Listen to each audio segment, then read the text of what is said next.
Hello guys, nakatapos na naman kami ng isang proyekto. Pakita ko sa inyo kung paano kami naging busy sa loob ng 3 araw. Ayan guys, sabay-sabay na.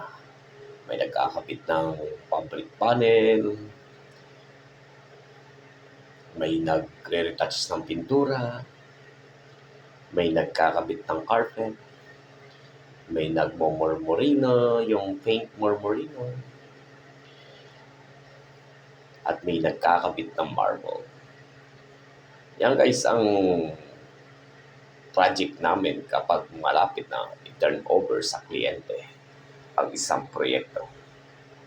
May araw kaming dapat tapusin pag oras na hindi namin maibigay ang tamang araw na iyon ay magkakaroon ng multa ang aming kumpanya.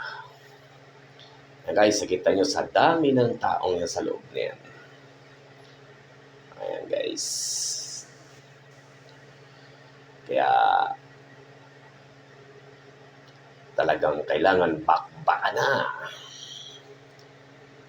Ayan guys, makikita nyo na may natapos na kami. Ayan. Binilisan ko na. Mga natira ay linis na lang at yung light box sa loob ng VIP room. Ayan guys. Ayan, may carpet na. At ayan guys, kita nyo na konting-konti, may kortina siya. Yan ang fitting room. May carpet, may mirror, tsaka public panel. Ito naman yun sa may countertop, sa may cashier desk. At yan po yung natitira po naming light box. Ayan guys, ito yung BOH. May stock na silang damit. Ayan, may stock na silang mga paninda. May damit, may sapatos. Ayan, kompleto. May CCTV, may printer, may monitor. Ayan. So guys, yung project na to ay inumpisa namin ng August 29. Natapos kami rito ay December 15, ang pinaka last day. Guys,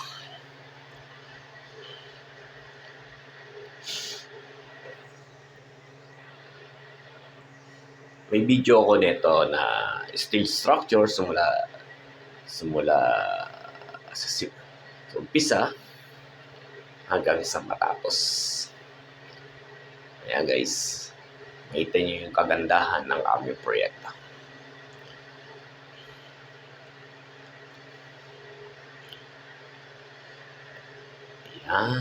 Ayan guys, kita nyo yung aming designer na galing Dubai. And guys, konti na lang, yung mga basura na lang, kailangan itapon na.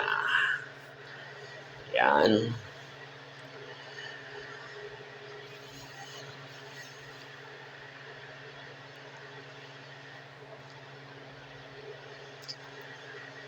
Ayan guys, nakahinga na kami ng maluwag. Natanggal na namin yung hoarding.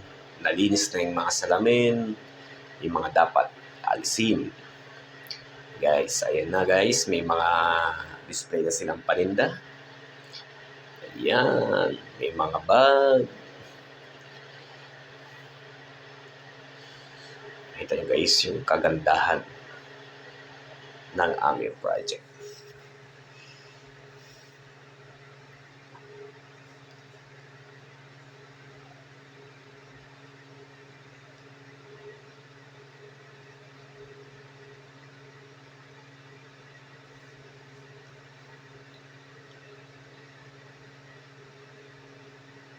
Diba guys, napakaganda. May sapatos din. Silang paninda. May panglalaki. At mayroong pambabae. Pero karamihan tinda nila ay puro gamit ng pambabae.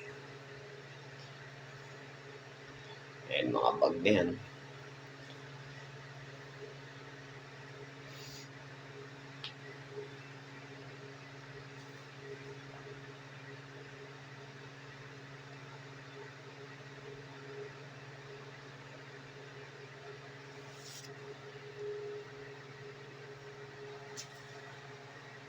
Thank you for watching guys. Maraming salamat. Bye-bye.